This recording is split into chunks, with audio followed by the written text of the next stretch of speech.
Hello, it's Cici from Helsinki. Today we're going to talk about how to use the goggles for short-sighted people.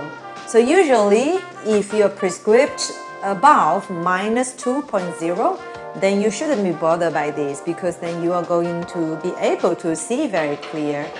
But if you are below 2.0, then there is also a temporary way to solve this. So when you look at this side, you use the 4 fingers right here to use a little bit force on this right hand as well, and to use a middle finger to click this buckle, and then take this glass off. This glass is basically act like a magnifier glass. So if you're short-sighted, then you don't need it. Then you will be able to use it.